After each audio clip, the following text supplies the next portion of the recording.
نحمده ونصلي على رسوله الكريم أما بعد فأعوذ بالله من الشيطان الرجيم بسم الله الرحمن الرحيم وما أرسلناك إلا كافة للناس بشيرا ونذيرا آمنت بالله صدق الله مولانا العظيم وقال الله تبارك وتعالى في شان حبيبه بسم الله الرحمن الرحيم إن الله وملائكته يصلون على النبي يا أيها الذين آمنوا صلوا عليه وسلموا تسليما اللهم صل على سيدنا ومولانا محمد وعلى آله وأصحابه أجمعين. معزز سامعین،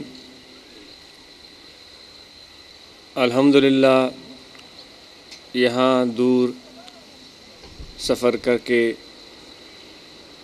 یہاں کے احباب، پشاور کے احباب، گرد و نواح کے احباب، پنڈی سے بھی آئے ہوئے، لاہور سے بھی،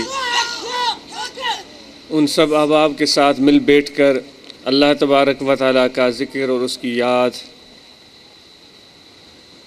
کو حاصل کرنے کا موقع میسر ہوا. اس پر اللہ تبارک و تعالیٰ کا بے حد شکر، کیونکہ جس علاقے میں بھی ذاکرین اللہ تعالیٰ کو یاد کرنے والے، اس سے محبت کرنے والے پہنچتے ہیں اور وہاں اس جگہ، اس نئے مقام سے گزرتے ہوئے یا وہاں بیٹھ کر، کھڑے ہو کر، جس کسی کیفیت میں بھی وہ اللہ تبارک و تعالیٰ کا ذکر کریں تو ان کے لیے حدیث مبارکہ کے مطابق وہ مقام ادا چھڑی دیوس ٹھائے وٹو بولا اطمینان کر کو مانگا.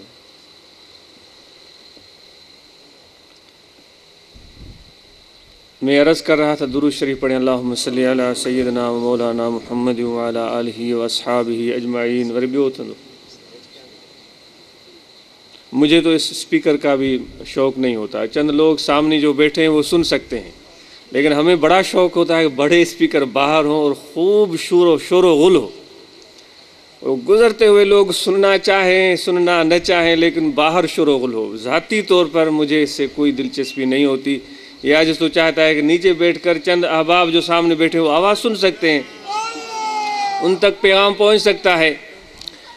لیکن جب سب لوگوں کی یہ رائے ہو تو ایک تنہا فرد اپنی الگ رائے رکھ کر وہ تو احمق ہی بنے گا، بے وقوف بن جائے گا اور کچھ بھی نہیں. تو میں بھی آپ سب لوگوں کے ساتھ، ورنہ تو مجھے اس کی کوئی خاص اس چیز کا شوق نہیں ہوتا.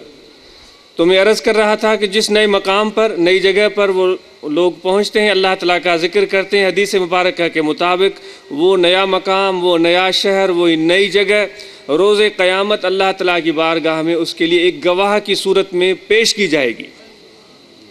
کیونکہ حضور نبی اکرم صلی اللہ علیہ وآلہ وسلم فرماتے ہیں کہ جب تمہارا گزر کسی نئی جگہ سے، کسی نئے مقام سے یا کسی بھی جگہ سے ہو تو وہاں ذکر کرتے ہوئے آپ گزریں، تو آپ نے فرمایا کہ آپ نے الفاظ فرمایا آپ اس کو گواہ بناتے ہوئے گزریں، اس نئی جگہ کو، اس نئے مقام کو گواہ بناتے ہوئے گزریں.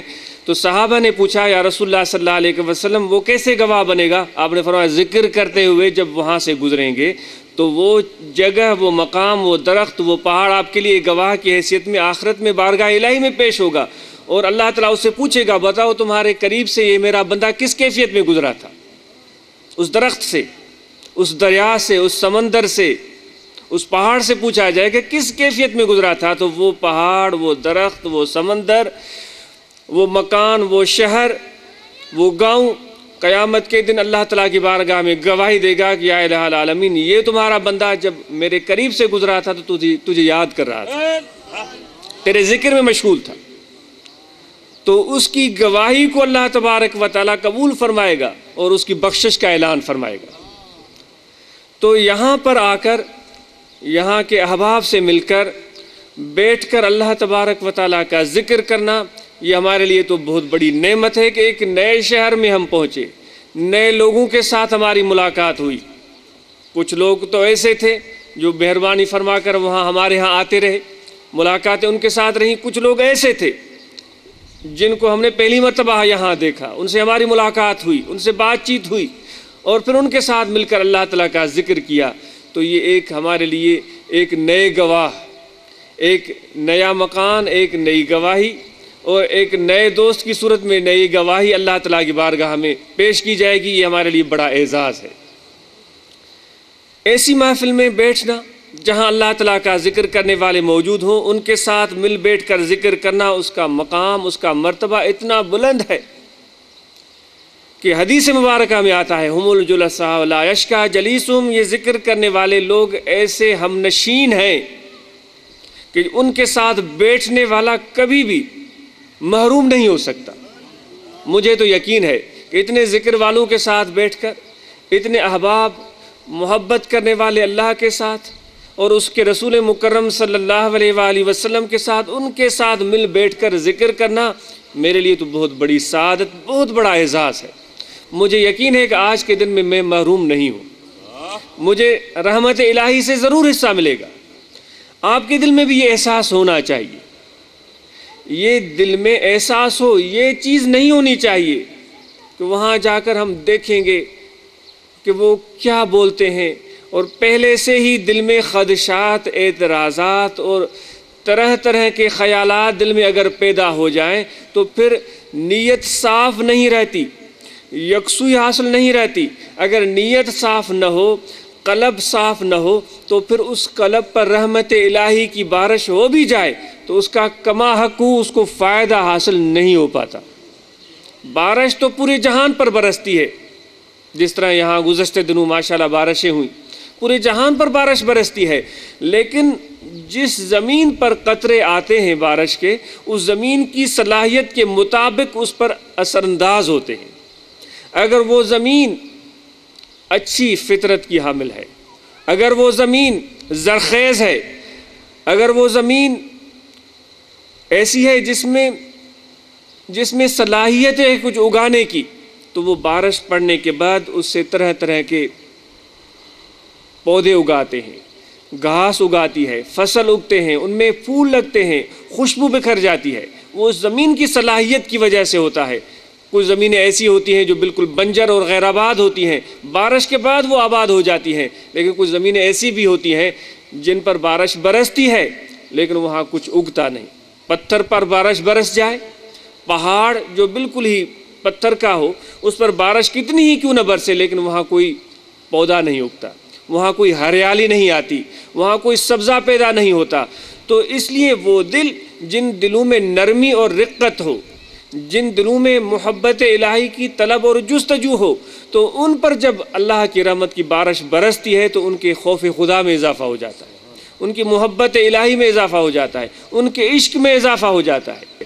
کچھ زمینیں ایسی ہوتی ہیں جو بالکل بنجر اور غیر آباد ہوتی ہیں، بارش کے بعد وہ آباد ہو جاتی ہیں، لیکن کچھ زمینیں ایسی بھی ہوتی ہیں جن پر بارش برستی ہے لیکن وہاں کچھ اگتا نہیں۔ پتھر پر بارش برس جائے، پہاڑ جو بالکل ہی پتھر کا ہو، اس پر بارش کتنی ہی کیوں نہ برسے لیکن وہاں کوئی پودا نہیں اگتا، وہاں کوئی ہریالی نہیں آتی، وہاں کوئی سبزہ پیدا نہیں ہوتا۔ تو اس لیے وہ دل جن دلوں میں نرمی اور رقت ہو، جن دلوں میں محبت الہی کی طلب اور جستجو ہو، تو ان پر جب اللہ کی رحمت کی بارش برستی ہے تو ان کے خوف خدا میں اضافہ ہو جاتا ہے، ان کی محبت الہی میں اضافہ ہو جاتا ہے، ان کے عشق میں اضافہ ہو جاتا ہے۔ تو اس لیے پہلے سے دل کے اندر یہ احساس موجود ہونا چاہیے۔ اگر نہ بھی ہو تو بھی فائدہ ہوتا ہے، لیکن اتنا نہیں جتنا اس رقیق القلب انسان کو حاصل ہوگا، اتنا وہ سخت دل حاصل نہیں کر پاتا۔ تو وہ رقت، وہ نرمی، یہ ایک بنیادی ضرورت ہے۔ بے شک جس کا دل سخت ہو، کتنا بھی سخت کیوں نہ ہو، ایسے لوگوں کے ساتھ وہ بیٹھتا رہے تو ایک نہ ایک دن اس کے دل میں بھی نرمی آ جاتی ہے۔ تو میں عرض کر رہا تھا کہ انسان تو بہت اعلیٰ عرفہ اور بہت ہی اعلیٰ مخلوق ہے اللہ تعالیٰ کی۔ اس صحبت کا اثر، اس ہم نشینی کا اثر بے جان زمین پر بھی ہو جاتا ہے۔ جس طرح کہ میرے آقا و مولا حضرت صلی اللہ علیہ وسلم فرماتے ہیں کہ وہ زمین کا خطہ، جس زمین کے خطے پر بیٹھ کر ذکر کرنے والے ذکر کریں، اللہ تعالیٰ کی یاد کے لیے جمع ہو جائیں، تو اس خطے کو گرد و نواح کے دیگر خطے، زمین کے ٹکڑے مبارکباد دیتے ہیں کہ تمہاری خوش قسمتی ہے کہ آج تمہارے اوپر ذکر کرنے والے بیٹھ گئے اور وہ اللہ کی یاد میں مشغول ہو گئے، ان پر رحمت برسی، ان کی برکت سے تمہارے اوپر بھی رحمت برس گئی۔ ہمارے اس سلسلے عالیہ کے مشہور بزرگ غالباً حضرت ابوالحسن خرقانی یا ان سے آگے پیچھے کوئی اور بزرگ ہیں، یا باعث بستامی ہیں، یا خواجہ بہاؤالدین نقشبند بخاری رحمۃ اللہ علیہ کا واقعہ ہے غالباً، کہ ان کے فقراء جس طرح فقیروں کی مزاج ہوتی ہے وہ مٹی میں بیٹھ جاتے ہیں، ان کو کوئی آر نہیں ہوتا، اس میں کوئی کسر شانی نہیں ہوتی۔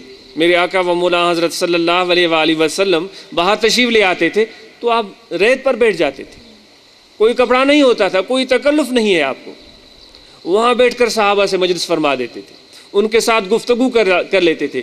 اگر کوئی ایک عام آدمی بھی راستے میں گزرتے ہوئے آپ کے قریب آ جاتا تو آپ اپنا ہاتھ اس کے ہاتھ میں دے کر چلنا شروع کر دیتے تھے، اس میں آپ کو کوئی آر محسوس نہیں ہوتا تھا، جب تک وہ چلنا چاہے آپ کو اس کے ساتھ چلتے رہتے تھے۔ یہ ان کی وہ خصوصیات تھیں، وہ اسوہ حسنہ تھا جس کی تعریف قرآن مجید میں اللہ تبارک و تعالی نے بیان فرمائی۔ تو میں عرض کر رہا تھا خواجہ صاحب کے فقراء جب آپ کی خدمت سے کہیں واپس جا رہے تھے یا کہیں کسی جگہ پر پیغام مرشد کا پہنچانے کے لیے جا رہے تھے تو کسی جگہ انہوں نے پڑاؤ کیا اور رات کو وہاں آرام کیا، کسی زمین کے خطے پر وہ بیٹھ گئے اور انہوں نے وہاں آرام کیا۔ جب صبح کو وہاں جانے لگے تو سنا ہے کہ تیمور لنگ جو بڑا ایک مشہور بادشاہ گزرا ہے، بڑا فاتح گزرا ہے، اس کی اور بڑی بڑی حکایتیں مشہور ہیں، تو وہ بھی وہاں سے گزر رہا تھا۔ اس نے پہچان لیا دور سے ان فقیروں کے، ان کے ظاہری لباس رنگ ڈھنگ سے پہچان لیا کہ یہ صوفیاء کی جماعت ہے، اس نے پہچان لیا کہ یہ خواجہ صاحب کے غلام ہیں اور ان کے فقراء ہیں، اور وہ صبح اس وقت اٹھ کر اپنے گودڑیوں کو یا رلیوں کو، ان چادروں کو جھاڑ رہے تھے جن پر انہوں نے آرام کیا تھا۔ جب وہ جھاڑ رہے تھے تو وہاں سے مٹی بھی اڑ رہی تھی۔ تیمور نے جب دور سے دیکھا اپنے سپاہ لشکر کے ساتھ جا رہا تھا تو اس نے جب یہ منظر دیکھا تو اس نے فوراً اپنا گھوڑا دوڑایا، اس گرد و غبار کے اندر اپنے گھوڑے کو لے گیا، اس پر خود بیٹھا ہوا ہے، اس گرد و غبار کے اندر لے گیا۔ وہ کون سا گرد و غبار تھا؟ جو ان فقراء نے رات بسر کرنے کے بعد اپنے کپڑے جھاڑے تھے اس وجہ سے اٹھا تھا۔ تو جو اس کے ساتھ اس کے خاص احباب تھے، لشکر و سپاہ کے سپہ سالار امیر وزیر تھے، تو ان فقیروں پر ناراض ہونے لگے کہ تم نے ایسی گرد و غبار اٹھائی ہوئی ہے، اور ہمارے بادشاہ گزرے ہیں ان کے سارے کپڑے میلے ہو گئے، ان کے بدن پر مٹی آ گئی، ان پر ناراض ہونے لگے۔ تیمور نے ان کو منع کیا، کبھی بھی نہیں، میں نے ارادتاً ایسے کیا ہے کیونکہ مجھے معلوم ہے کہ میں ایک گناہ گار انسان ہوں، مجھ سے بڑی خطائیں ہوئی ہیں، لیکن آج میں ان فقیروں کے مٹی کے اندر آ گیا ہوں اور وہ مٹی ان کے قدموں کی مٹی میرے جسم پر، میرے لباس پر پڑی ہے، مجھے یقین ہے کہ آخرت میں مجھے عذاب نہیں ہوگا۔ وہ بادشاہ جس کے اندر بڑی رعونت اور تکبر تھا، لیکن اس نے اپنے لیے اس کو اعزاز سمجھا، اور جب غلام خواجہ صاحب کے واپس اپنے پیر کی خدمت میں گئے تو یہ کہانی، یہ افسانہ یا یہ کہانی، یہ بات وہاں پہلے پہنچ چکی تھی۔ تو حضرت نے ان سے دریافت کیا کیسے ہوا؟ انہوں نے عرض کیا حضور ایسے ہوا۔ آپ نے فرمایا کہ جب اس کی وفات ہو گئی یا اس سے پہلے کہ جب بھی تیمور مرے گا تو ایمان کی سلامتی کے ساتھ جائے گا۔ تیمور مرد ایمان با سلامت برد، وہ ایمان سلامتی کے ساتھ لے گیا۔ وفات کے بعد شاید آپ نے فرمایا۔ تو اس اعزاز کو آپ اپنے دل میں محسوس کریں اور پھر اس جماعت کے ساتھ بیٹھیں، جس طرح کہ غوث اعظم مولوی سبحانی قطب ربانی شیخ عبد القادر جیلانی رضی اللہ تعالیٰ نے فرماتے ہیں یہ ایسی جماعت ہے جب ان کے ساتھ تم بیٹھو تو صدق کے ساتھ بیٹھو، سچی دل کے ساتھ بیٹھو، محبت کے ساتھ بیٹھو، تب تمہیں ان کے ساتھ بیٹھنے کا کچھ فائدہ حاصل ہوگا۔ اور اس صحبت کا، اس ہم نشینی کا وہ اثر ہوتا ہے۔ حضرت غوث اعظم قطب ربانی شیخ عبد القادر جیلانی رضی اللہ تعالیٰ عنہ کی خدمت میں کوئی شخص آیا اور اس نے عرض کیا کہ حضور میرے والد وفات پا گئے ہیں، ان کے لیے آپ ان کے لیے کیا فرماتے ہیں؟ کیا اس کی بخشش ہوگی؟ وہ گناہ گار تھا، اس سے یہ کوتاہیاں سرزد ہوئیں۔ آپ نے فرمایا کہ بتاؤ کبھی وہ ذکر والوں کے ساتھ بیٹھا، ہماری محفل میں آ کر بیٹھا، اس نے کہا حضور کبھی بھی اس کو ایسا موقع نہیں ملا کہ ذکر والوں کے ساتھ آ کر بیٹھے، آپ کی محفل میں بیٹھ کر ذکر کرے۔ آپ نے فرمایا پھر بتاؤ کہ کبھی کسی ذکر والے کے ساتھ اس کی دوستی تھی؟ ہمارے احباب فقراء کے ساتھ اس کی دوستی تھی؟ اس نے عرض کیا حضور وہ تو ایسے لوگوں سے دور بھاگتا تھا۔ آپ نے فرمایا پھر بتاؤ کبھی اس ہماری دربار پر کبھی وہ آیا؟ کسی بھی طرح سے کبھی وہ آیا؟ اس نے کہا حضور مجھے اور تو یاد نہیں، ایک مرتبہ گزرتے ہوئے یہاں سے وہ تھک گیا تھا تو آپ کے وضو خانے کی کسی جگہ پر تھوڑا سانس لینے کے لیے چند لمحوں کے لیے بیٹھا تھا تاکہ وہ اپنی تھکاوٹ کو کچھ کم کر سکے اور پھر وہ آگے روانہ ہو گیا۔ آپ نے فرمایا اگر یہاں آیا ہے ان ذکر والوں کے میدان میں، ہمارے میدان میں آیا ہے، یہاں بیٹھا ہے، تو سمجھو اس کی مغفرت ہو گئی۔ یہ کوئی معمولی بات نہیں ہے، یہ کوئی معمولی بات نہیں۔ ہمارے حضرت بھی فرماتے تھے، ہمارے مرشد کے مرشد حضرت خواجہ خواجگان قطب دوران حضور پیر مٹھا رحمۃ اللہ تعالیٰ علیہ، آپ فرماتے تھے جس کے قلب پر یہ ہماری انگلی پہنچی ہے وہ ایمان کے ساتھ جائے گا۔ ایسی سینکڑوں لوگوں نے باتیں بتائیں کہ وہ آیا طریقت میں، اس میرے پیر کے طریقے میں آیا، اس نے ذکر لیا، صحبت کی، لیکن پھر وہ غافل ہو گیا، سلسلہ منقطع ہو گیا، وہ اور لوگوں کے ساتھ چلا گیا، اور اس نے اس چیز کو شاید بھول بھال دیا کہ کبھی میں طریقت میں بھی آیا تھا، کبھی میں نے ذکر بھی لیا تھا، کبھی میں نے مراقبہ بھی کیا تھا، اس کو بھول بھال گیا۔ لیکن ہمارے پیر کامل کی انگل جس قلب پر لگی تھی، فقراء بتاتے ہیں کہ ایسا آدمی بھی غفلت میں، بیچ میں غفلت میں رہا، لیکن جب مرنے کا ٹائم آ گیا تو اس کو پھر اللہ کی یاد آ گئی۔ مرتے وقت اس کو پھر وہ یاد الہی اس کے قلب میں آ گئی، اور پھر وہ ایمان اور شہادت کلمے کے ورد کے ساتھ دنیا سے رخصت ہوا۔ تو یہ کوئی معمولی بات نہیں، یہ کوئی افسانہ نہیں ہے۔ آپ کو دعوت ہے، میں گناہگار ہوں، خطا کار ہوں، لیکن مجھے اپنے پیر کامل کی اس عنایت اور ان کے نظر اور ان کے فیض پر پورا یقین ہے، آپ آزما کر دیکھیں۔ انشاءاللہ جو بھی اس ذکر کو حاصل کرے اور اس کو اپنے دل میں جگہ دے، یقیناً دنیا میں بھی وہ سرخرو رہے گا اور آخرت میں بھی وہ کامیاب اور کامران رہے گا۔ یہ وہ ذکر ہے جس کو عام کرنے کے لیے اولیاء کاملین نے اپنی زندگیاں وقف کر دی۔ انہوں نے اپنے رشتہ دار، اپنے وطن کو چھوڑ کر نئی نئی جگہوں پر پہنچنا پسند کیا، اور وہاں اپنے پورے دن اور رات کو اس فکر میں صرف کیا کہ لوگوں کو یہ پیغام سنائیں، کیونکہ ان کے دل میں وہی تڑپ تھی جو میرے آقا و مولا حضرت صلی اللہ علیہ وآلہ وسلم کے دل میں وہ تڑپ تھی۔ جس طرح یہ مہینہ ربیع الاول کا آقا انعامدار حضرت صلی اللہ علیہ وآلہ وسلم کی ولادت کے حوالے سے ہمارے لیے بہت ہی محترم، معظم اور پسندیدہ ہے، جس میں ہر ایک مسلمان ایک دوسرے کو مبارکباد دیتا ہے۔ اس ماہ میں کیونکہ روایات تو مختلف ہیں، لیکن اکثر علماء اہل سنت کی یہ رائے ہے کہ اس مہینے کے بابرکت دنوں میں میرے آقا و مولا حضرت صلی اللہ علیہ وسلم کی ولادت ہوئی۔ تو آپ کی آمد اور آپ کی تبلیغ اور آپ کا پیغام اتنا وسیع تھا، کیونکہ انبیاء علیہ السلام تو پہلے بھی آ چکے تھے، جو میں نے آیت کریمہ تلاوت کی، وَمَا أَرْسَلْنَاكَ إِلَّا كَافَةً لِلنَّاسِ بَشِيرًا وَنَذِيرًا، کہ ہم نے تجھے تمام انسانوں کے لیے، کسی ایک خطے کے لیے نہیں، کسی ایک علاقے کے لیے نہیں، تمام انسانوں کے لیے، چاہے وہ ایشیا کے ہوں یا یورپ کے ہوں، افریقہ کے ہوں یا امریکہ کے ہوں، جس کسی خطے میں رہتے ہیں، جس کسی علاقے میں رہتے ہیں، ان سب انسانوں کے لیے بشارت دینے والا اور ڈر سنانے والا بنا کر بھیجا ہے۔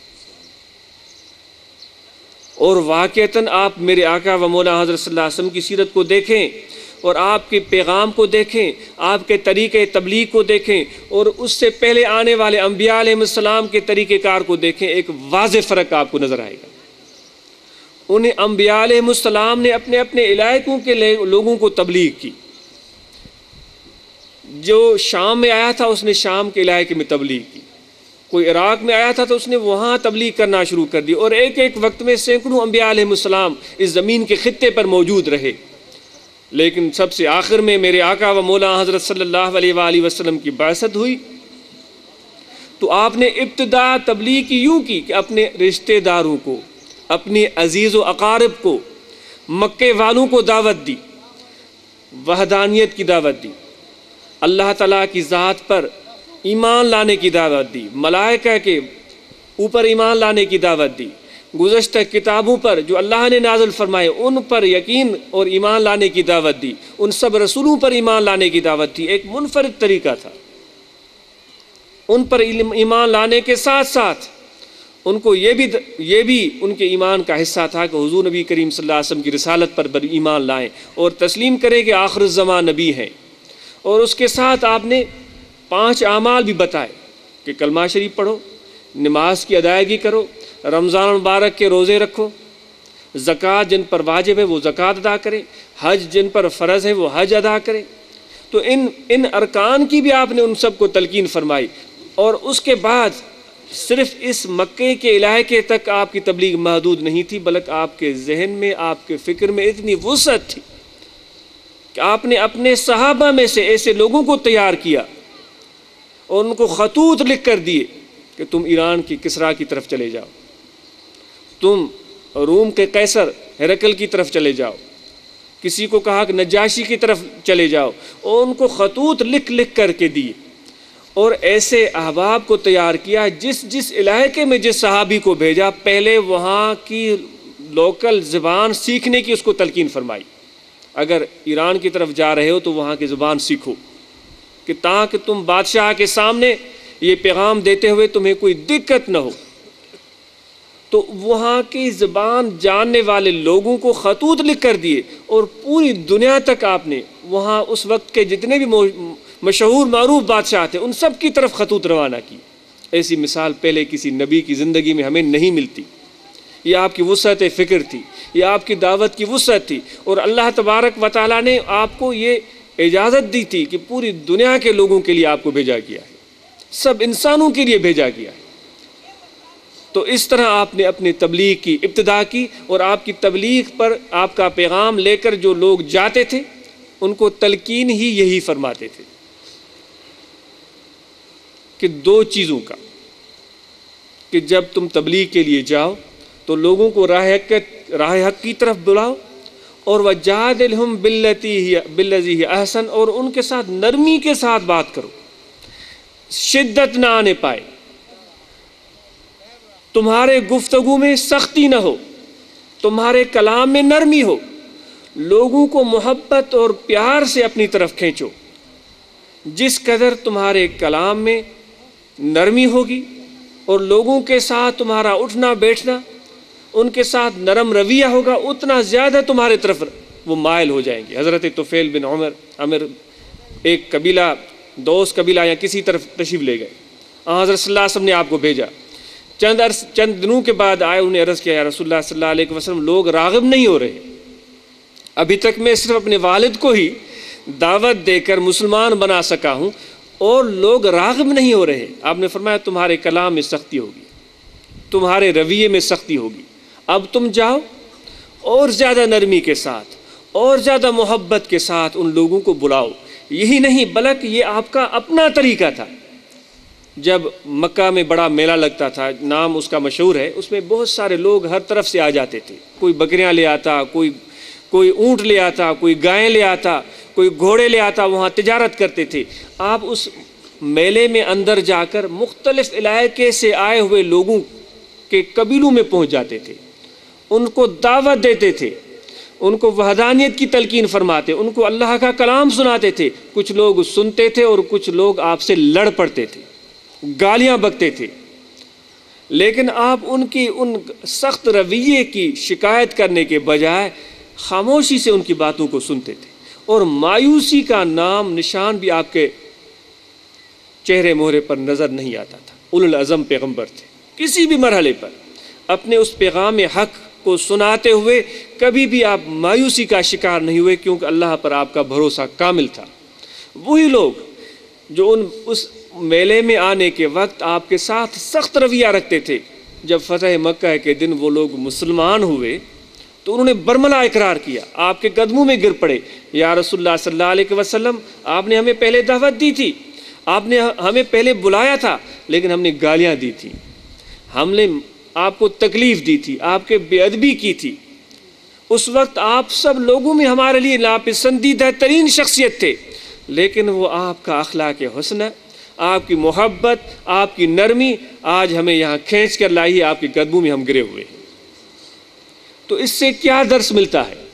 کوئی بھی مبلغ کہیں بھی جائے، اگر وہاں اس کو سخت حالات کا سامنا کرنا پڑے تو بھی نرم رویے کو، نرم کلامی کو ہاتھ سے جانے نہ دے، اپنے رویے اور اپنے کلام کو ہمیشہ اعتدال میں رکھے۔ پھر بے شک وہاں سے چلا جائے، لیکن اس نے حضور کی سیرت پر عمل کیا ہے، آپ کے طریقے پر عمل کیا ہے، وہی سخت ترین لوگ، وہ مقابلہ کرنے والے لوگ، وہ لڑائی کرنے والے لوگ ایک نہ ایک دن اس کے سامنے سر تسلیم خم کریں گے، اس کے پیغام حق کو قبول کریں گے۔ اگر اس کا پیغام اللہ تعالیٰ کی رضا کے لیے ہے، اگر اس کا پیغام حضور نبی کریم صلی اللہ علیہ وسلم کی رضا کے لیے ہے اور پیغام حق ہے، تو وہ لوگ اس کے پیغام کو قبول کر کے رہیں۔ تو یہ ایک بنیادی وصف ہے جو ہر ایک مبلغ کے اندر یہ چیز، یہ بات موجود ہونی چاہیے۔ تو میں عرض کر رہا تھا کہ یہاں اس قافلے کی آمد کا مقصد اور غرض اس کے سوا اور کچھ بھی نہیں ہے، اس کی خوشنودی کو حاصل کریں اور مشائخ نقش بند کا فیض حاصل کریں۔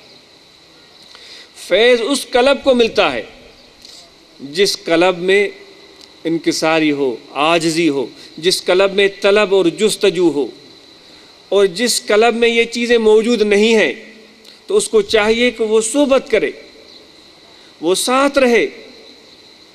انشاءاللہ اس صحبت کی وجہ سے اس کو ضرور اس صحبت کی برکت سے یہ چیزیں حاصل ہو جائیں گی۔ اس کے دل سے جو سختی ہے، اس کے دل میں سختی ہے، اس کے دل میں غفلت ہے، وہ غفلت و سختی دور ہو جائے گی جب نظر عنایت اس کے دل پر ہو جائے گی۔ اس کے لیے کوئی ٹائم مقرر نہیں ہے، کیونکہ ہدایت اللہ تعالیٰ کے ہاتھ میں ہے۔ لیکن حدیث سے یہ ہمیں ضرور درس ملتا ہے کہ جو بیٹھنے والا ہے وہ محروم نہیں رہے گا، وہ کبھی بھی محروم نہیں رہے گا۔ یقیناً اس کو کبھی نہ کبھی اس کے دل کے اندر یہ ہدایت کا نور، یہ محبت کا نور، یہ معرفت کا نور اس کے دل میں داخل ہو کر رہے گا۔ اس کا بند سینہ، جو سینہ بند ہو چکا ہے، وہ ہدایت کے لیے کھل جائے گا، اس سے تنگی دور ہو جائے گی، اس سے خدشات، اعتراضات اور فکرات دور ہو جائیں گے، اور پھر اس کے لیے شریعت کی شاہراہ پر چلنا آسان ہو جائے گا۔ جس طرح موٹر وے پر آپ چلتے ہیں، اگر راستہ ٹیڑھا میڑھا ہو، اس میں بہت زیادہ اونچ نیچ ہو تو گاڑی کو چلانے میں دقت ہوتی ہے، اور آدمی بھی تھک جاتا ہے۔ بھائی یہ مسلسل یہ جمپ آ رہے ہیں اور ہمارے جسم میں تھکاوٹ کے آثار پیدا ہو گئے۔ اگر راستہ بالکل سیدھا ہو، جس میں کوئی اونچ نیچ نہیں ہے، جس میں کوئی زیادہ ٹرن نہیں ہے، سیدھا راستہ ہے، تو وہاں گاڑی چلانے میں مزہ آتا ہے۔ تو شریعت کا راستہ بھی یوں سیدھا ہے، تو وہ اونچ نیچ ہمارے اندر ہوتی ہے۔ جب وہ اونچ نیچ ختم ہو جائے گی تو یہ اس شاہراہ پر چلنے میں آپ کو بڑی آسانی ہوگی۔ نہ نماز میں تکلیف، نہ اللہ تعالیٰ کے ذکر اور اس کی اطاعت میں تکلیف، نہ حضور نبی اکرم صلی اللہ علیہ وآلہ وسلم کی پیروی میں کوئی دقت پیدا ہوگی، بلکہ ان چیزوں کا شوق آپ کے دل میں پیدا ہوگا۔ یہ وہ چیز ہے جو اس ذکر، جو اس صحبت سے ہمیں حاصل ہو سکتی ہے۔ آخر میں طریقہ ذکر عرض کرتا ہوں اور اپنے بیان کو ختم کرتا ہوں، کیونکہ بنیادی جو ہمارے اس اجتماع کا مقصد اور غرض ہے وہ یہی ہے۔ الحمدللہ یہاں کے احباب کی یہ کوشش، ان کی محنت کا یہ ثمر کہ الحمدللہ اتنا جمع غفیر پہلی مرتبہ اس علاقے میں نظر آ رہا ہے، اتنے لوگ جمع ہوئے ہیں، اور ان لوگوں کے دلوں میں محبت ہے، ان کے دلوں میں یہ شوق ہے۔ یہاں سے قافلے وہاں تشریف لے آتے تھے عرس مبارک پر ہمارے محترم دوست شاہ صاحب کے ساتھ، اور وہ بتاتے تھے کہ پشاور میں الحمدللہ ہماری تبلیغ جو جاری ہے، مردوں میں بھی تبلیغ ہو رہی ہے، خواتین میں وہ تبلیغ ہو رہی ہے، اور انہوں میں ذکر الہی کا وہ اثر پیدا ہو رہا ہے، سنت و شریعت کی طرف مائل ہو رہے ہیں۔ آج الحمدللہ پہلے ہم سنتے تھے کانوں سے، آج آنکھوں سے وہ نظارے دیکھے ہیں، ان کی محبتیں، ان کا شوق دیکھا ہے۔ ہمارے دعوت دینے والے محمد حنیف صاحب جو امارات میں بڑے عرصے سے قیام پذیر تھے، اور وہ کافی عرصے سے وہ مسلسل کہہ رہے تھے کہ پشاور میں پروگرام ہونا چاہیے۔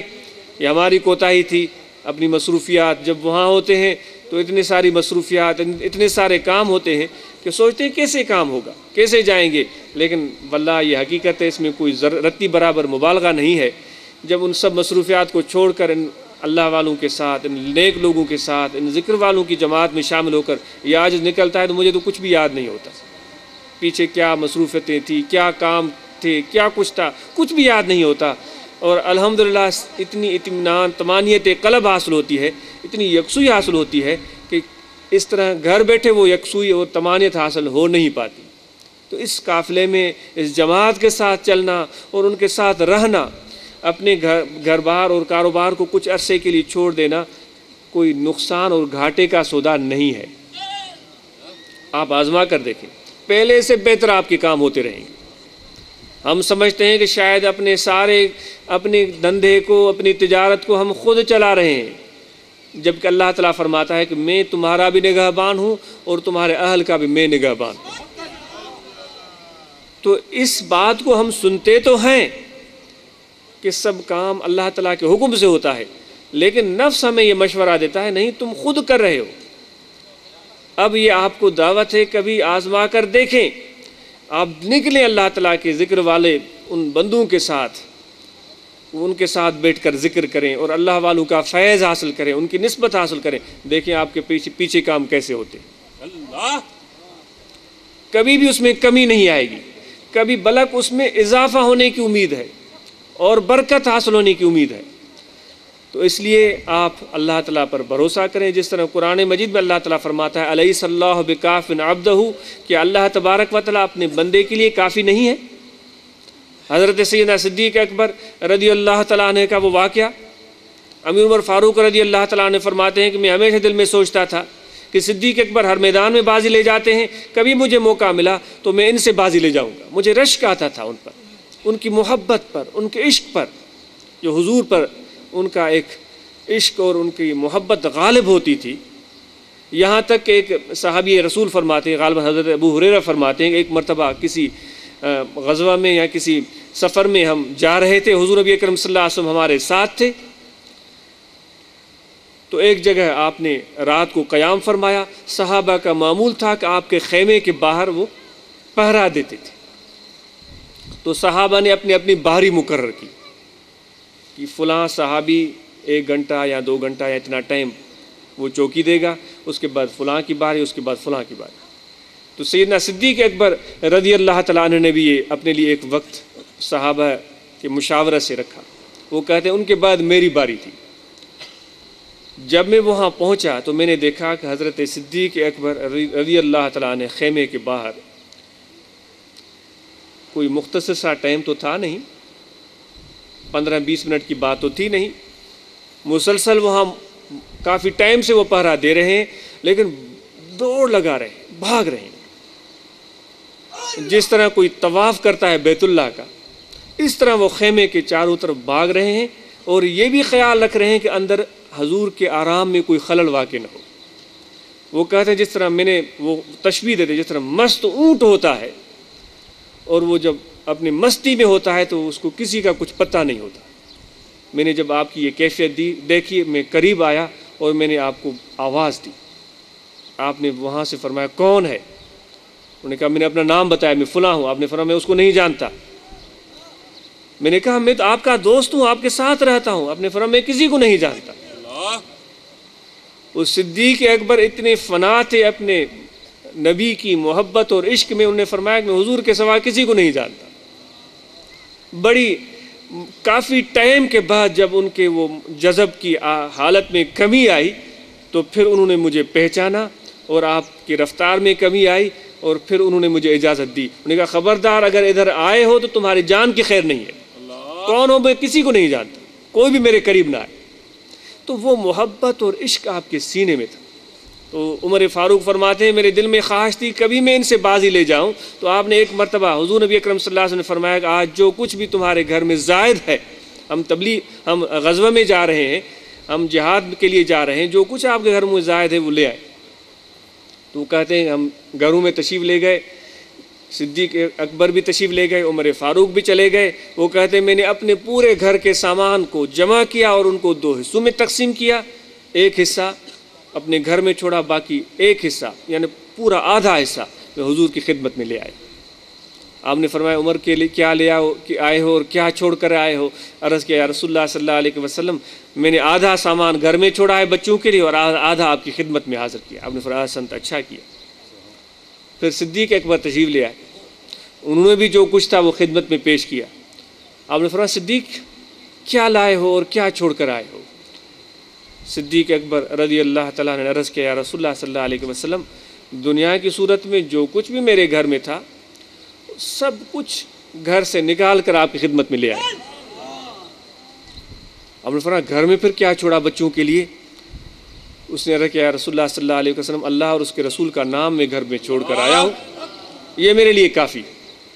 حضرت داتا گنج بخش رضی اللہ تعالیٰ نے کشف المحجوب میں واقعہ نقل فرماتے ہیں، وہ فرماتے ہیں صوفیوں کے سردار صدیق کا یہ کارنامہ آپ نے دیکھا کہ دنیا و ما فیہا سے غیر اللہ سے یوں لا تعلق ہوئے کہ اس کو گھر نکالی دے دی۔ یہاں تک کہ کہا جاتا ہے کہ آپ کے پاس پہننے کے لیے جو عام مروج لباس ہے وہ نہیں تھا، تو آپ نے ایک عجیب لباس کسی ایک ایسی صورت میں پہنا کہ جس کو کھجور کے پتوں سے بنایا تھا، اور وہ پہن کر آپ اپنے گھر میں یا باہر تشریف لے جاتے تھے۔ تو جبرائیل امین حاضر ہوا، اس نے بھی وہی لباس پہنا ہوا تھا، تو حضور نے فرمایا تجھے نورانی لباس ہوتا ہے اور آج تو نے یہ کیسا لباس پہن رکھا ہے؟ اس نے عرض کیا، یا رسول اللہ صلی اللہ علیہ وسلم، آپ کے عاشق صادق آپ کے جانثار صدیق نے آج یہ لباس زیب تن کیا ہے، تو اللہ تعالیٰ نے سب فرشتوں کو حکم دیا کہ میرے جتنے بھی فرشتے آسمانوں میں عرش پر جتنے بھی فرشتے ہیں وہ صدیق کی پیروی کریں، وہی لباس پہنیں۔ تو سب فرشتوں نے اللہ کے حکم سے وہ صدیق کی پیروی میں وہی لباس پہنا ہوا ہے۔ اللہ تعالیٰ کو یہ لباس اتنا پسند آیا ہے۔ تو حضرت دادا گنج بخش رحمۃ اللہ علیہ فرماتے ہیں، اے سالک، صدیق جو صوفیوں کا سردار ہے اس نے دنیا کو گھر نکالی دے دی۔ اگر تم اپنے گھر سے دنیا کو نہیں نکال سکتے، گھر نکالی نہیں دے سکتے ہو، تو کم از کم دل سے ہی تو نکال دو۔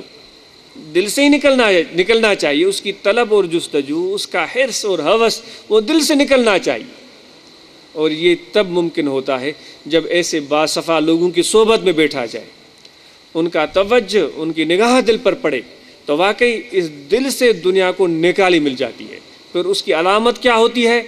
دنیا کے بڑھنے یا کم ہونے سے اس کو کوئی غم نہیں ہوتا، اس کی نظر محبت الہی پر ہوتی ہے، اس کی نظر عشق الہی پر ہوتی ہے کہ یہ دولت اس میں کمی نہ آنے پائے۔ تو میرے دوستو، یہ دولت الحمدللہ جس کسی کو مل گئی اس کو خیر کثیر مل گیا، وہ پھر کبھی کسی کا محتاج نہیں رہتا۔ نہیں دیکھا بڑے بڑے حکمران بادشاہ ان صوفیاء کے درباروں پر جاتے تھے اور وہ ان کے ساتھ کیا سلوک کرتے تھے؟ وہ فرماتے تھے کہ آپ چلے جائیں اپنے محلوں میں، اپنے تخت پر بخت کی طرف چلے جائیں، ہمیں آپ کے ساتھ کوئی کام نہیں ہے، جب ضرورت ہوگی تو آ جائیں گے۔ تو ان سے ملنے کے لیے بھی ان کے پاس ٹائم نہیں ہوتا تھا، وہ اپنے رب کی رضا جوئی میں لگے رہتے تھے، اور ان سادہ لوگوں کے ساتھ بیٹھنا ان کو پسند ہوتا تھا۔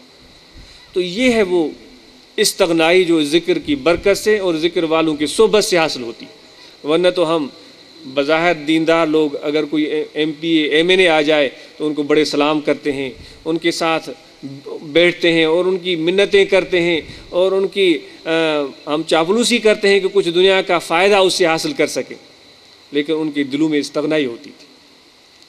وہ کبھی بھی کسی کی دنیا اور مال ملکیت کی وجہ سے کسی کی تعظیم نہیں کرتے۔ ہمارے سندھ کے ایک بزرگ گزرے ہیں، میں چھوٹا سا مثال واقعہ آپ کو بیان کرتا ہوں کہ ان کے ساتھ ملنے کے لیے کوئی ایک بڑا حکمران، کلوڑا خاندان کا ایک حکمران ان سے ملنے کے لیے آیا۔ وہ بادشاہ تھا سندھ کا۔ جب اس بزرگ کو علم ہوا تو انہوں نے فرمایا کہ بھائی کسی بھی طرح اس کو ٹالو۔ میں کہا حضور وہ تو آ رہے ہیں، اب اس کو کون ٹالے گا؟ آپ نے کیا کہ انہوں نے سوچا کہ اگر یہ آئے گا تو مجھے ان سے اٹھ کر ملنا پڑے گا۔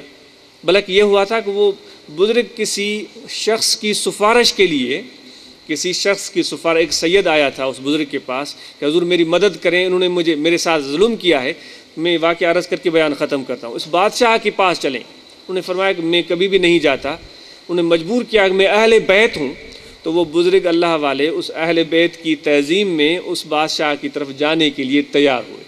وہ بادشاہ بڑا جابر بادشاہ تھا، اس نے کہا پہلی مرتبہ یہ بزرگ میرے پاس آ رہے ہیں، جب کبھی میں جاتا ہوں تو مجھے تو گھاس بھی نہیں ڈالتے، آج میں ان سے تعظیم کروا کے رہوں گا۔ تو بادشاہ نے سوچا کہ اگر میں تخت پر بیٹھا رہوں گا اور وہ بزرگ آئیں گے تو مجھے اٹھ کر ملنا پڑے گا۔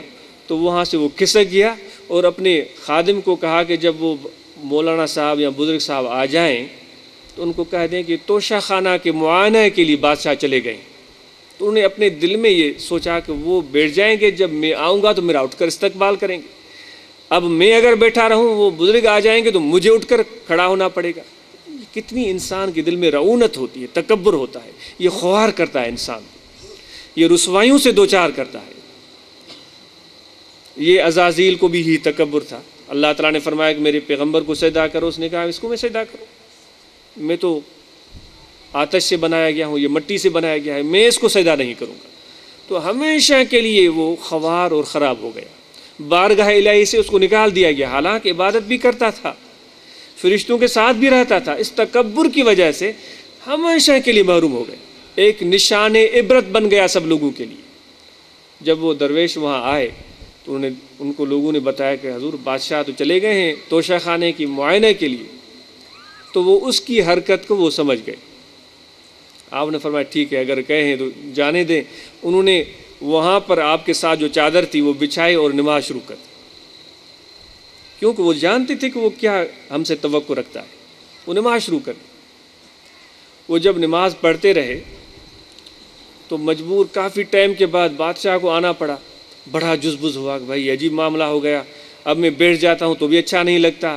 تو مجبوراً اس کو کھڑے ہو کر اس بزرگ کے سلام پھیرنے کا انتظار کرنا پڑا.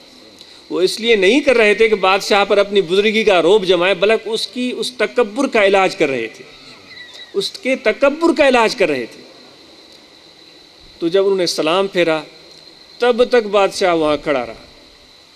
وہ سید جو آیا تھا اس نے یہ بات کہی تھی اس بزرگ کو کہ حضور انہوں نے مجھے ایک چھوٹی سی جاگیر دی تھی جو انہوں نے مجھ سے چھین لی ہے. اب انہوں نے مجھ سے چھین لی ہے، اب مجھے دینے کے لیے تیار نہیں، حالانکہ میں اس کی لگان ہے وہ بھی دیتا رہتا ہوں، لیکن وہ اب مجھے دے نہیں رہے. جب انہیں سلام پھیرا تو بادشاہ نے بیٹھ کر ان سے ہاتھ ملایا. اس کو مجبوراً ایسا کرنا پڑا. آپ نے لفظ ہی اس سے مختصر فرمایا. آپ نے فرمایا کہ بادشاہ ہم نے سنا ہے کہ کتا ایک ایسا جانور ہوتا ہے، اگر وہ قے کرے تو قے کرنے کے بعد پھر اس کو چاٹ کر کھا جاتا ہے. کیا تو نے بھی وہ کتے کی عادت اپنائی ہے کہ اس سید زادے کو کچھ تو نے دیا پھر اس سے وہ زبردستی چھین لیا ہے؟ اب ان کی استغنائی دیکھو. تو میرے کہنے کا مقصد یہ ہے کہ وہ استغنائی ان کی بناوٹی نہیں تھی، واقعی ان کے دل میں محبت الہی، عشق الہی کا وہ جذبہ موزن تھا کہ بادشاہ ان کا کچھ بگاڑ ہی نہیں سکتا تھا. جب مجھے آپ سے کوئی توقع نہیں تو آپ مجھے کیا بگاڑ سکتے ہیں؟ میرا کیا بگاڑ سکتے ہیں؟ اگر میں آپ سے کچھ پیسے چاہوں، ووٹ چاہوں، نوٹ چاہوں، پھر آپ کے سامنے تو مجھے بڑی عاجزی انکساری دکھانی پڑے گی. لیکن ان کا کوئی واسطہ ہی نہیں تھا. وہ تو جو چاہتے تھے اللہ سے چاہتے تھے. تو یہی درس فقیروں کا ہے کہ اللہ کے ہو جاؤ، سب کے سامنے ذلیل اور رسوائی ہونے سے ہمیشہ کے لیے بچ جاؤ گے. ورنہ تو ہر ایک کی خوشامد کرنی پڑتی ہے، ہر ایک کو خوش کرنا پڑتا ہے. تو یہ ذکر آپ کو استغنائی سے، یہ صحبت، یہ محبت فقیروں کی اس استغنائی سے آپ کو بہرہ مند کرے گی. تو وہ ذکر آپ کو بتایا جائے. یہاں دل ہے، اس دل میں ذکر اسم ذات کا خیال رکھیں. خواتین بھی یہاں تشریف لائی ہوئی ہیں.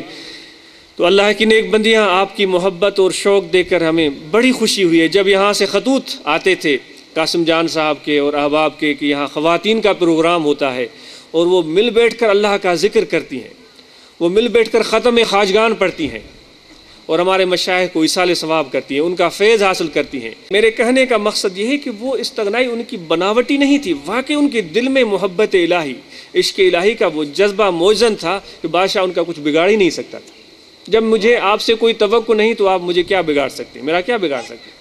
اگر میں آپ سے کچھ پیسے چاہوں، ووٹ چاہوں، نوٹ چاہوں، پھر آپ کے سامنے تو مجھے بڑی عاجزی انکساری دکھانی پڑے گی. لیکن ان کا کوئی واسطہ ہی نہیں تھا. وہ تو جو چاہتے تھے اللہ سے چاہتے تھے. تو یہی درس فقیروں کا ہے کہ اللہ کے ہو جاؤ، سب کے سامنے ذلیل رسوائی ہونے سے ہمیشہ کے لیے بچ جاؤ گے. ورنہ تو ہر ایک کی خوشامد کرنی پڑتی ہے، ہر ایک کو خوش کرنا پڑتا ہے. تو یہ ذکر آپ کو استغنائی سے، یہ صحبت، یہ محبت فقیروں کی اس استغنائی سے آپ کو بہرہ مند کرے گی. تو وہ ذکر آپ کو بتایا جائے۔ یہاں دل ہے، اس دل میں ذکر اسم ذات کا خیال رکھیں۔ خواتین بھی یہاں تشریف لائی ہوئی ہیں، تو اللہ کی نیک بندیاں، آپ کی محبت اور شوق دیکھ کر ہمیں بڑی خوشی ہوئی ہے۔ جب یہاں سے خطوط آتے تھے قاسم جان صاحب کے اور احباب کے کہ یہاں خواتین کا پروگرام ہوتا ہے اور وہ مل بیٹھ کر اللہ کا ذکر کرتی ہیں، وہ مل بیٹھ کر ختم خواجگان پڑھتی ہیں اور ہمارے مشائخ کو ایصال ثواب کرتی ہیں، ان کا فیض حاصل کرتی ہیں، ان کی کیفیتیں ایسی ہوتی ہیں، ان پر وجد آتا ہے، ان میں محبت پیدا ہوتی ہے، وہ نمازی بن گئی ہیں اور وہ تہجد گزار ہو گئی ہیں، تو بڑی خوشی ہوتی تھی وہاں یہ خطوط پڑھ کر۔ الحمدللہ آج یہاں آنے کے بعد کل پہلا کام یہی ہوا کہ وہ خواتین وہاں جمع ہوئی۔ راستے میں کل وہاں سے نکلنے کے بعد ایک دو جگہ ہمیں رکنا پڑا اور گاڑی بھی آہستہ آہستہ سفر کرتی ہوئی تو ہمیں کافی تاخیر ہوئی، لیکن ان خواتین کی محبت اور ان کے شوق کو دیکھ کر بہت ہمیں اطمینان ہوا کہ وہ بغیر کسی اضطراب کے مسلسل انتظار کرتی رہی۔ مجھے یقین ہے کہ جتنا ٹائم آپ نے بیٹھ کر اس محمدی قافلے کا، میرے پیر کے قافلے کی آمد کا انتظار کیا تاکہ ان کے ساتھ بیٹھ کر آپ ذکر کریں، تو وہ لمحے آپ کے رائگان نہیں گئے، بلکہ وہ ایک نیک عمل کی صورت میں اللہ تعالیٰ کی بارگاہ میں کل قیامت کے روز آپ کے سامنے پیش کیے جائیں گے۔ تو الحمدللہ، کیونکہ اس محبت کی راہ میں گھاٹے کا سودا ہوتا ہی نہیں ہے، فائدہ ہی فائدہ ہوتا ہے۔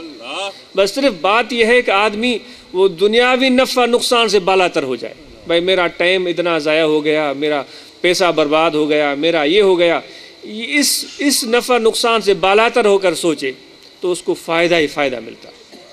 تو اس لیے الحمدللہ آپ یہاں آئی ہیں، آپ نے ذکر کیا ہے، اور آپ کی اس خطوط کو پڑھ کر جو ہمیں خوشی ہوتی تھی، آج آپ کے اس محفل میں جمع ہونے سے ہمیں یہ علم ہو گیا کہ الحمدللہ واقعتاً آپ کے اندر جذب محبت الہی اور ذکر خداوندی کا شوق ہے، اور انشاءاللہ اس پروگرام کے بعد، اس محفل کے بعد آپ کی اس کوشش میں کہ اور اپنی خواتین، اپنی بہنوں کو دعوت دے کر ذکر کی طرف لانا، اس کوشش میں اور بھی زیادہ اضافہ ہو جائے گا، ہمیں توقع ہے، اور ہماری دعائیں آپ کے ساتھ ہیں۔ اس ذکر کی آپ کو اجازت ہے۔ جو خواتین اردو نہیں سمجھتی، تو جو خواتین یہاں بیٹھی ہوئی ہیں پشتو سمجھتی ہیں، تو ان کو وہ اردو سمجھنے والی خواتین ضرور یہ پیغام پہنچائیں۔ ہم ان کے لیے دعاگو ہیں، ان کی محبت کو اللہ تعالیٰ اور بڑھائے، ان کے ذکر میں اضافہ فرمائے، ان کے قلوب کو اللہ تعالیٰ پاکیزہ بنائے، آقا انعامدار حضرت صلی اللہ علیہ وآلہ وسلم کے عشق سے ان کے دلوں کو بہرمند فرمائے، ان کے بچوں کو، ان کے اہل کو اللہ تبارک و تعالیٰ اپنی محبت سے اللہ تعالیٰ نوازے، کیونکہ آپ کی اصلاح سے، ایک خاتون کی اصلاح سے، اس کی پورے خاندان کی، ان کے پورے بچوں کی اصلاح ممکن ہو سکتی ہے۔ ہمارے حضرت پیر و مرشد اس چیز کا بہت اہتمام فرماتے تھے کہ خواتین کی اصلاح کے پروگرام ہونے چاہیے، تو ان کے اجتماعات رکھتے تھے، ان کو تلقین ذکر فرماتے تھے باپردہ، تاکہ ان کے دلوں میں بھی محبت الہی پیدا ہو، تو ان کے بچوں میں بھی وہ ذوق و شوق پیدا ہوگا۔ جو بچہ ایسی ماں کی گود میں پل رہا ہے، جس ماں کے دل میں ذکر الہی کے ضربے ہیں، جس کی دل میں فیض مصطفی ہے، تو یقیناً اس کے اثرات اس بچے پر بھی مرتب ہوتے ہیں۔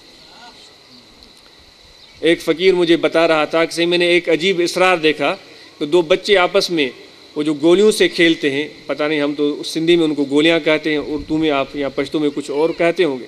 وہ فقیر کہہ رہا تھا کہ ایک بچہ اس میں ایسا تھا جو ایک فقیر کا بیٹا تھا، دوسرا ایک ایسا بچہ تھا جو کسی دیگر آدمی کا بیٹا تھا۔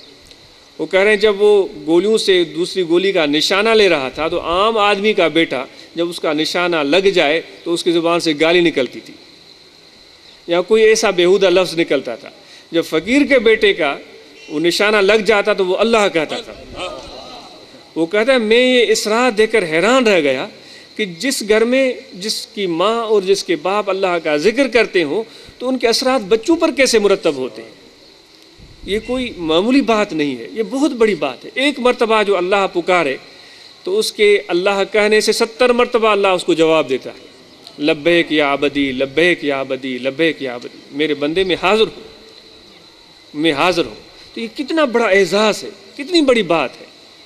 تو اس لیے یہ عورتوں کے دل میں ذکر الہی آ جائے، ان کے دل ذاکر اور باخدا ہو جائیں تو ان کے بچوں پر بھی وہ اثرات مرتب ہوتے ہیں۔ انشاءاللہ یہ بچے جب جوان ہوں گے تو یہ بھی ذاکر، یہ بھی نمازی، یہ بھی تہجد گزار، یہ بھی باشرع، یہ بھی پرہیزگار اور نیک انسان بن کر آگے اس پیغام کو بڑھانے میں، ذکر کے پیغام کو آگے بڑھانے میں ممد اور معاون ثابت ہوں گے۔ تو آپ کو یہ تلقین کی جاتی ہے کہ ایک اللہ کی نیک بندی ہیں، آپ بھی اس ذکر کو اپنے دل میں جگہ دیں، آپ بھی ذکر کمائیں، آپ بھی محبت الہی سے اپنے دل کو روشن کریں۔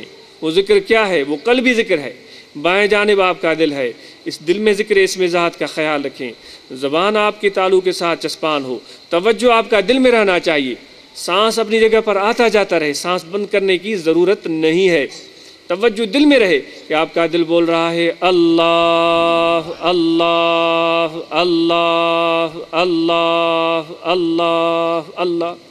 ایسی بھی خواتین الحمدللہ ابھی تک بھی ہیں جن کو اذان آ جائے تو نماز پڑھے بغیر چین نہیں آتا، کتنی بھی مشقت اور تکلیف میں ہو ان کو اللہ تعالیٰ کے فرض کی یاد سب سے زیادہ رہتی ہے۔ مشہور واقعہ ہے جو ہمارے حضرت کے سیرت میں بھی اس واقعے کو درج کیا گیا ہے۔ وہ اس خاتون کے رشتہ دار اب بھی موجود ہیں، وہ خاتون درد ذہن میں مبتلا ہوئی، حاملہ تھی، بچے کی ولادت کا ٹائم قریب تھا اور کافی ان کا معاملہ پیچیدہ ہو گیا، تو کسی ڈاکٹر کو لے آئے، بہت تکلیف میں، کافی ٹائم گزر گیا، صبح سے لے کر شام تک وہ مشقت تکلیف میں رہی۔ جب ڈاکٹر آئی تو نماز عصر کا ٹائم ہو رہا تھا، اس کو معلوم تھا کہ ابھی تک مجھ پر نماز واجب فرض ہے، تو اس کو اپنی تکلیف سے زیادہ نماز کا فکر تھا۔ خاتون اس ڈاکٹر سے کہنے لگی میرا علاج کرو لیکن اذانیں آ رہی ہیں، کیا آپ نے نماز پڑھی ہے؟ وہ خاتون کہنے لگی لیڈی ڈاکٹر میں نے تو زندگی میں نماز نہیں پڑھی۔ اس نے کہا کہ زندگی موت اللہ کے ہاتھ میں ہے، پتہ نہیں میں بچوں یا نہ بچوں، جو اللہ چاہے گا علاج بے شک کرو، لیکن نماز کا ٹائم ہو گیا ہے، آج تم بھی نماز پڑھو میرے ساتھ، میں بھی نماز پڑھوں، پھر میرا علاج کرو۔ تو ایسی تکلیف کی عالم میں بھی وہ خاتون اس آنے والی لیڈی ڈاکٹر کو نماز کی تلقین کر رہی۔ میں جب سوچتا ہوں اگر مجھے تکلیف ہو، مجھے پریشانی ہو، میرے اندر تو اتنا حوصلہ نہیں ہے کہ میں اس طرح کر سکوں، اس خاتون کی اس حوصلے کو سلام، اس محبت الہی کو سلام، اس فرض شناسی کو سلام کہ اس تکلیف میں بھی اس کو اللہ کا فرض اور اللہ کی نماز یاد آ رہی ہے۔ اور یہی میرے آقا و مولا حضرت صلی اللہ علیہ وسلم کی کیفیت تھی کہ جب آپ پر تکلیف کا غلبہ تھا تو آپ بار بار نماز کو یاد فرماتے تھے۔ تو اس عالم میں آپ کی نماز کو یادگیری اور اس امتی، اس خاتون کو بھی نماز کی یادگیری اس چیز کو ظاہر کرتی ہے کہ اس کی محبت حضور سے، اس کا عشق حضور سے پکا تھا، وہ پیروی میں کامل تھی۔ تو جس طرح وہ روایت کرتے ہیں کہ اس نے نماز ادا کی تکلیف کے عالم میں، اور نماز کی ادائیگی کے بعد وہ دعا کے لیے اس نے ہاتھ اٹھائے، خواتین سن رہی ہیں، وہ دعا کے لیے ہاتھ اٹھائے، دعا کرنے لگی، آدھی دعا نہیں کی تھی کہ اس کا دم پرواز ہو گیا۔ یعنی نماز کی ادائیگی کے وقت دعا کرتے ہوئے اس کی دنیا سے روانگی۔ مرنا تو ہر ایک کو ہے، جو لمبی عمر کا فکر رکھتا ہے کہ میری لمبی عمر ہو، اس نے بھی ایک دن مرنا ہے، جس کی عمر مختصر ہے اس نے بھی مرنا ہے، لیکن اس طرح مرنا کہ اللہ کی یاد ہو، اس کی نماز کی ادائیگی کرتے ہوئے اور اس کی بارگاہ میں التجا کے لیے ہاتھ اٹھاتے ہوئے موت کو اگر سینے سے لگایا جائے تو اس سے بڑھ کر اچھا موت اور کیا ہو سکتا ہے۔ ہمیں بھی اللہ تعالیٰ ایسا ہی موت عطا فرمائے کہ جب ہم اس دنیا سے جائیں تو اللہ کو یاد کرتے ہوئے، اس کے فرائض کو ادا کرتے ہوئے، اپنے گناہوں پر ندامت کے آنسو بہاتے ہوئے یہاں سے جائیں۔ ایسے نہ ہو کہ ہمیں یہ فکر ہو کہ بھئی میری دنیا کا کیا ہوگا، میرے بچوں کا کیا ہوگا، میری بھیڑ بکریوں کا کیا ہوگا، میری زمین کا کیا ہوگا۔ اب اسی فکر میں وہ ہلکان ہو رہا ہے، بھئی فلاں بھی میرا مقدمہ ابھی تک اس کا فیصلہ نہیں ہو سکا، وہ کورٹ میں ہے، پتہ نہیں اس کا فیصلہ کیا ہوگا، اس کو ایمان کی یاد نہیں، اس کو قبر کی یاد نہیں، اس کو اللہ کی یاد نہیں، تو یہ ایسا موت ناکامی کے سوا اور کیا ہو سکتا ہے۔ اس لیے تو ہم نمازیں ادا کرتے ہیں، اللہ کی نیک بندی آپ اس لیے تو نمازیں پڑھتی ہیں، اس لیے دعائیں کرتی ہیں کہ جب ہم مریں تو اللہ کا نام لے کر مریں، حضور کو یاد کرتے ہوئے اس دنیا سے رخصت ہو۔ اس لیے ساری کوششیں، اس لیے جلسے محفلیں کی گئی ہیں۔ اگر ان جلسوں اور محفلوں سے یہ چیز ہمیں حاصل نہ ہو تو ان جلسوں اور محفلوں کو ہم کیا کریں گے، اس کا کیا فائدہ؟ یہ نام اور بناوٹ کے علاوہ اور کیا رہ جاتا ہے؟ ہماری زندگی کا مقصد ہی یہ ہے کہ جب ہم دنیا سے رخصت ہو جائیں، مرنے کا ٹائم آئے تو اللہ ہمیں یاد ہو، اور شیطان کا عملہ بھی اس وقت شدید ہوتا ہے، وہ چاہتا ہے کہ اس کا ایمان اس سے چھین لوں، اس کو اللہ تعالیٰ سے غافل کر دوں۔ ہمارے حضرت فرماتے تھے، حضرت سناسی رحمۃ اللہ علیہ، غالباً حضرت امام مالک یا حضرت امام احمد بن حنبل کا غالباً واقعہ ہے کہ جب ان پر سکرات کا عالم تھا، تکلیف تھی، آپ کی روانگی کا، آپ کی وفات کا وقت قریب آ چکا تھا، تو آپ کے شاگردوں نے، آپ کے گھر والوں نے، جو بھی وہاں موجود تھے، انہوں نے کلمہ شہادت پڑھنا شروع کر دیا تاکہ آپ بھی زبان پر وہ کلمہ لے آئے۔ تو روایات میں آیا ہے، ہمارے حضرت فرماتے تھے آپ نے انکار میں سر ہلایا یوں، تو سب حیران رہ گئے، اتنے بڑے جلیل قدر امام، اتنے بڑے اللہ والے، اور یہ کیا کیفیت ہے؟ جب ان کو کچھ تکلیف میں کمی ہوئی، ان کا ہوش اور حواس بحال ہوئے، تو انہوں نے عرض کیا حضور ابھی ہم کلمہ پڑھ رہے تھے، آپ نے انکار میں سر ہلایا۔ آپ نے فرمایا مجھے تو کچھ پتہ نہیں، ابھی شیطان میرے پاس آیا تھا اور وہ مجھے کہہ رہا تھا کہ تم مجھ پر یقین کر لو اور مجھے صحیح تسلیم کر لو، میری بات پر عمل کرو تو تیری تکلیف میں آسان کر دوں گا۔ یا اس نے یہ کہا کہ مجھ سے تو بازی لے گیا، ہاں اس نے کہا کہ تو مجھ سے بازی لے گیا، مجھ سے جان تو نے چھڑا لی، کیونکہ ابھی تک تو نے میری کسی بات پر یقین نہیں کیا، تو اب تو تمہارے وفات کا وقت قریب آ چکا ہے، تو تم تو بازی جیت گئے۔ تو امام احمد بن حنبل فرماتے میں نے انکار میں سر ہلایا نہیں، جب تک میرے جسم میں جان ہے تمہارے حملے ہوتے رہیں گے، ابھی میں کامیاب نہیں ہوا ہوں، جب تک میرے جسم میں جان ہے تمہارے حملے ہوتے رہیں گے اور میں اپنی بچاء کی کوشش کرتا رہوں گا۔ میں نے شیطان کو جواب دیا تھا، آپ کی بات تو میں نے نہیں سنی تھی۔ پھر آپ نے کلمہ شریف پڑھا اور آپ اللہ تعالیٰ کی فرمان پر، حکم پر انہوں نے اپنی جان آفرین کے حوالے کر دی۔ تو اس سے یہ درس ملتا ہے کہ اس وقت بھی شیطان کے حملے جاری رہیں گے، لیکن ذکر والا وہاں بھی سرخرو ہوگا، وہاں بھی کامیاب ہو جائے گا۔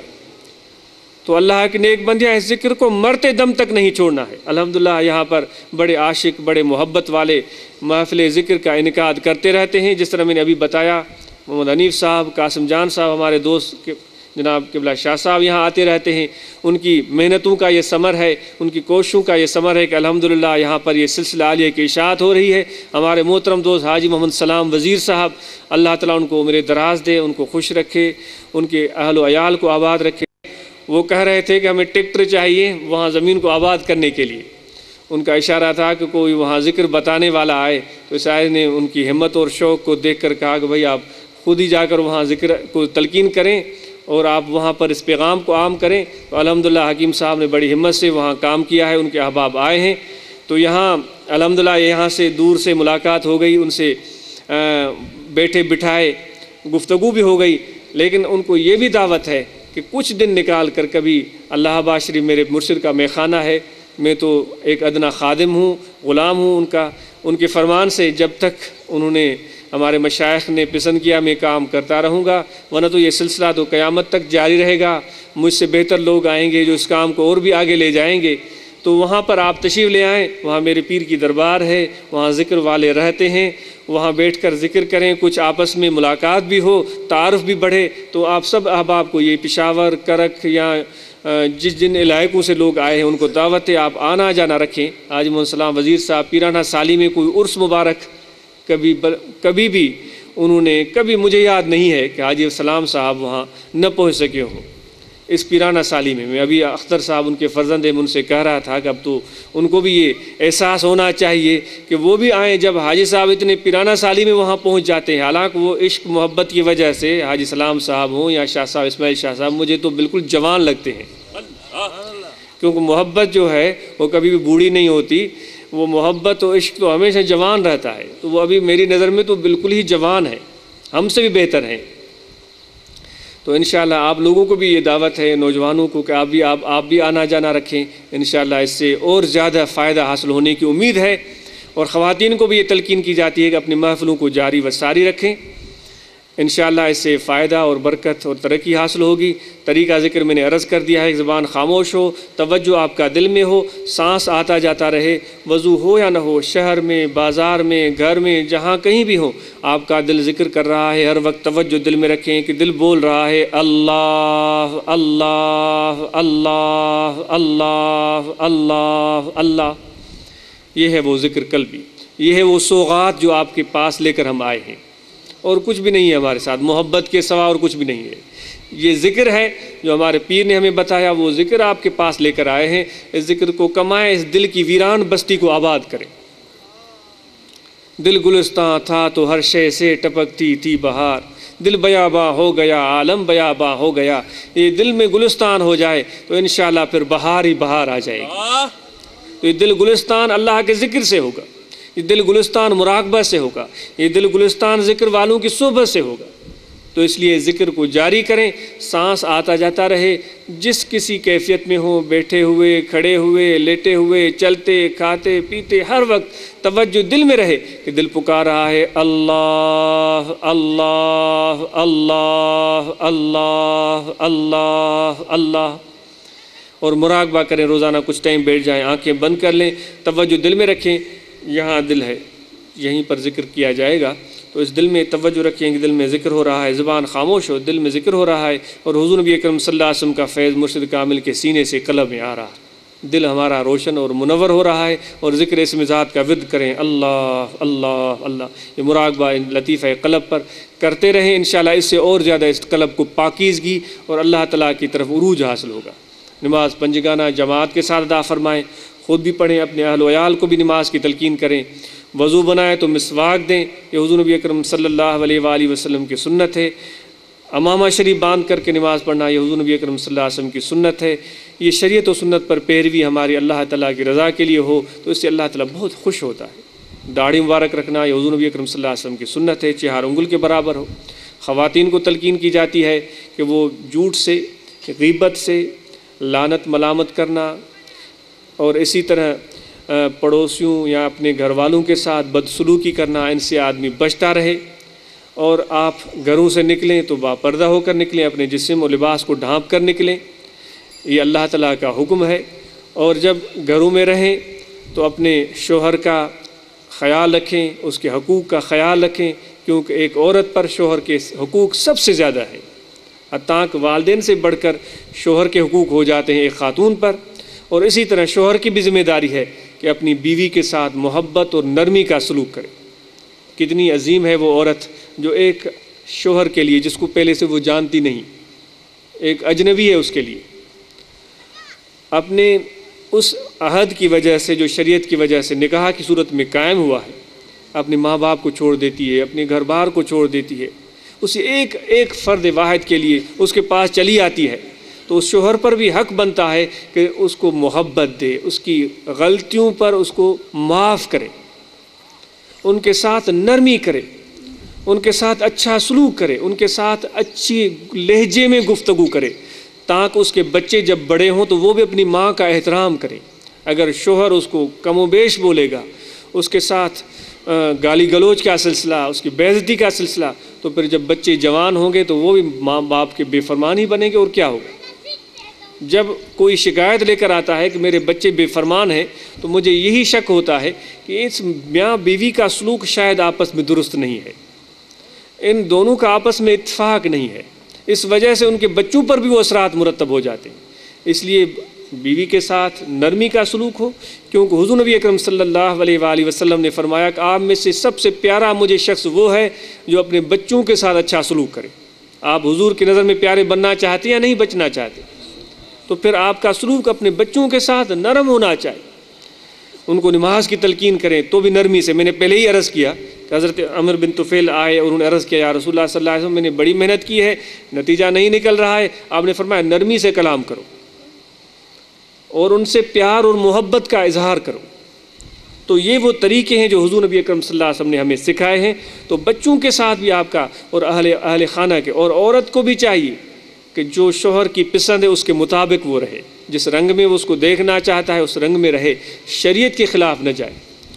انشاءاللہ یہ چند باتیں عرض کی گئی ہیں۔ عورت شرعی پردہ اختیار کرے، نماز پنجگانہ ادا کرے، اپنے شوہر کا خیال اور اس کی فرمان برداری کرے۔ حضور نے فرمایا ان تین باتوں کا اگر عورت خیال رکھے تو روز قیامت سب جنتوں کے دروازے اس کے لیے کھلے ہوئے ہوں گے، جس دروازے چاہے جنت میں داخل ہو جائے۔ تو اس لیے آپ کو یہی تلقین کی جاتی ہے۔ انشاءاللہ ان باتوں پر ہم سب عمل کرتے رہیں گے، اور مردوں کو تلقین کی گئی ہے نماز پنجگانہ، ذکر پابندی کے ساتھ، مراقبہ اور اپنے بچوں کے ساتھ نرمی کا سلوک، اور اس تنظیم اور اس محبت کے پیغام کو، ذکر کے پیغام کو لوگوں تک پہنچاتے رہیں، عام کرتے رہیں اور صحبت میں آمد و رفت رکھیں۔ انشاءاللہ اس سے بڑا فائدہ ہوگا۔ آپ کا یہاں جمع ہونا اللہ تعالیٰ قبول فرمائے۔ ہماری خطائیں، ہماری غلطیاں، جو میری طویل کلامی ہو گئی اس میں کمی بیشی ہوئی ہو تو میں آپ سے دست بستہ معذرت خواہ ہوں، مجھے معاف کیجیے گا۔ کسی دانستہ یا نادانستہ کسی کو تکلیف پہنچی ہو، بہرحال یہاں کے لوگوں پر سے محبت کو دیکھ کر بڑی خوشی ہوئی ہے، اور امید ہے کہ انشاءاللہ جب آئندہ اللہ نے چاہا یہاں ہم حاضر ہوئے تو اس میں اور بھی دوگنا 4 گنا زیادہ اضافہ ہے۔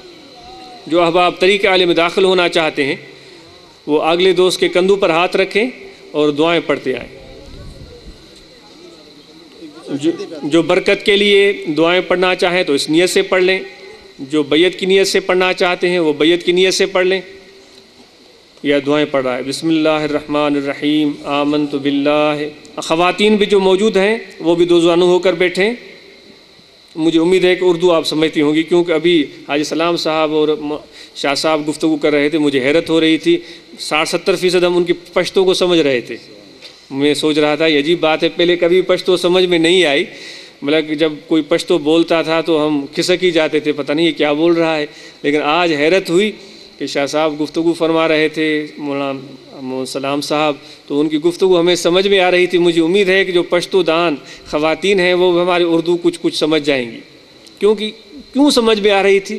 یہ محبت کے رشتے ہوتے ہیں، یہ دلوں کے ناطے ہوتے ہیں، دل کو دل سے راہ ہوتی ہے، اور دل کی راہ اتنی مضبوط ہے کہ وہاں زبان بھی کام نہیں کرتی، وہاں دل کا تعلق کام کر جاتا ہے۔ تو یہ دلوں کے رستے جو قائم ہوتے ہیں ان کو ہم قائم کریں تو پھر زبان کا جو فرق ہے وہ بھی فرق نہیں رہتا، وہ ہم ایک ہو جاتے ہیں، کیونکہ ہمارا اللہ بھی ایک، ہمارا رسول بھی ایک ہے، ہمارا قرآن بھی ایک ہے، ہمارا مرشد کامل، ہمارا طریقہ بھی ایک ہے۔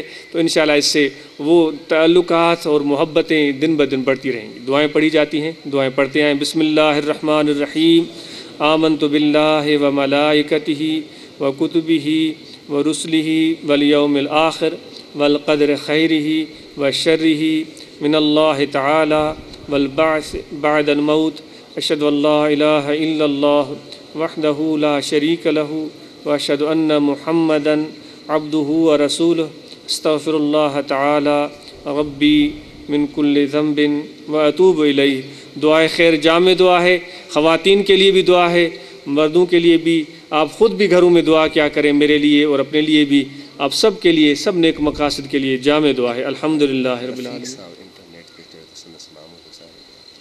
ہمارا رفیق صاحب مرکز روحانی سے بڑے انٹرنیٹ کے معاملے میں سرگرم ہوتے ہیں، قضاء الہی سے ان کے کسی رشتہ دار کی وفات ہو گئی ہے، ان کے لیے مغفرت کی دعا کریں۔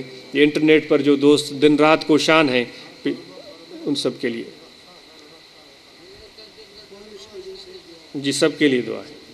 امریکہ میں بھی احباب ہوتے ہیں، وہ بھی الحمدللہ اس پیغام کو عام کر رہے ہیں، وہ سب احباب کے لیے جتنے بھی جہاں کہیں بھی ہیں سب کے لیے دعا ہے۔ الحمدللہ رب العالمین۔ اللہم صلی علی سیدنا و مولانا محمد وعلی آلہ واصحابہ اجمعین۔ اللہم ربنا آتنا فی الدنیا حسنۃ وفی الآخرۃ ربنا ظلمنا انفسنا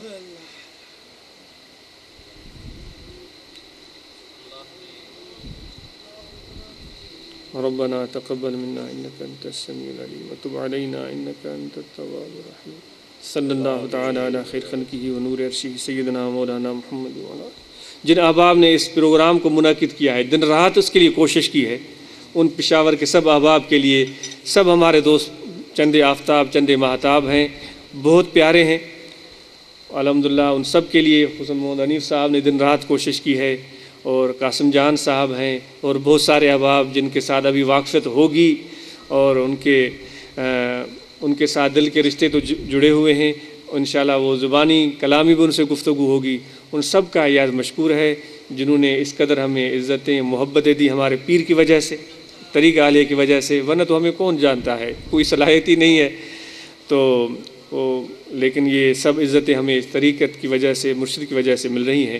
تو آپ سب کے لیے، ان سب احباب کے لیے خصوصاً جنہوں نے دن رات کوشش کی، مرد و خواتین کے لیے خصوصی دعا کریں ان کے لیے، اللہ تعالیٰ ان کو اس کا اجر عظیم عطا فرمائے۔ ہمارے شاہ صاحب اسماعیل شاہ ہیں، ان کے لیے صحت عافیت عمر دراز کے لیے اللہ تعالیٰ ہمارے اس دوست کو ہمیشہ خوش رکھے۔ سلام صاحب ہمارے مخلص دوست ہیں، کیونکہ یہاں کی یہ سوغاتیں ہیں ہمارے لیے، پہلی سوغاتیں یہی ہیں ان لائقوں کی، تو ان کے لیے سب دعا فرمائیں۔ الحمدللہ رب العالمین، اللہم صلی علی سیدنا مولانا محمد، اللہم ربنا ظلمنا انفسنا وإن لم تغفر